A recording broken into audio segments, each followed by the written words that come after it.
আসসালামু আলাইকুম ওয়া রাহমাতুল্লাহি ওয়া বারাকাতু। জাহান্নাম আবাসস্থল হিসাবে খুবই নিকৃষ্ট জায়গা, যার কথা শুনলে সকলেরই প্রশম দাঁড়িয়ে যায়। এই নিকৃষ্ট জায়গা কেমন হবে এবং তার গভীরতা কেমন হবে তা নিয়ে আমাদের সকলেই কল্পনায় আসে।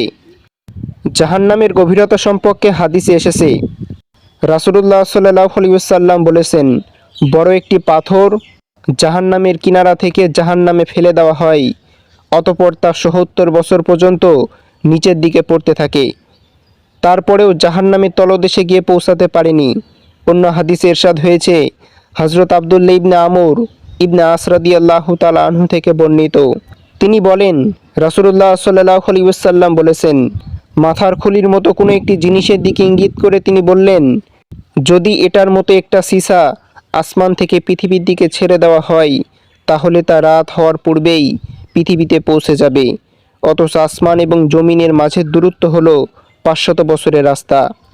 কিন্তু যদি সীসা জাহান্নামের শিকলের মাথা থেকে ছেড়ে দেওয়া হয়, যা দ্বারা জাহান্নামীদেরকে বাধা হবে, তবে তা রাত দিন অতিক্রম করতে করতে এভাবে ৪০ বছর অতিক্রম করলেও তা শেকলের গোড়ায় অথবা শেকলের শেষ প্রান্তে পৌঁছাতে পারবে না।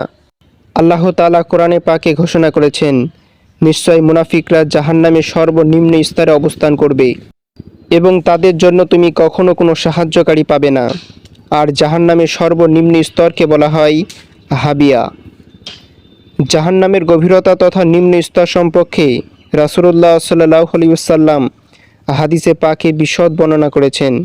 হযরত আবু হুরায়রা রাদিয়াল্লাহু তাআলা আনহু থেকে বর্ণিত, তিনি বলেন, আমরা একদিন রাসূলুল্লাহ সাল্লাল্লাহু আলাইহি ওয়াসাল্লামের কাছে বসেছিলাম।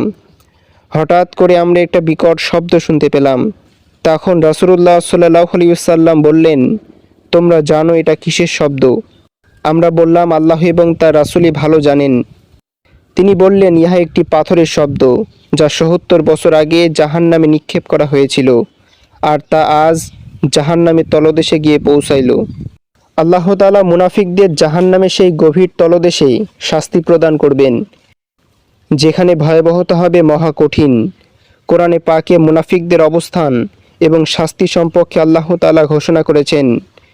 প্রিয় নবী রাসূলুল্লাহ সাল্লাল্লাহু আলাইহি ওয়াসাল্লামের উল্লেখিত হাদিসে জাহান্নামের গভীরতার বর্ণনা প্রমাণ করে যে মুনাফিকদের শাস্তি হবে ভয়াবহ এবং মারাত্মক।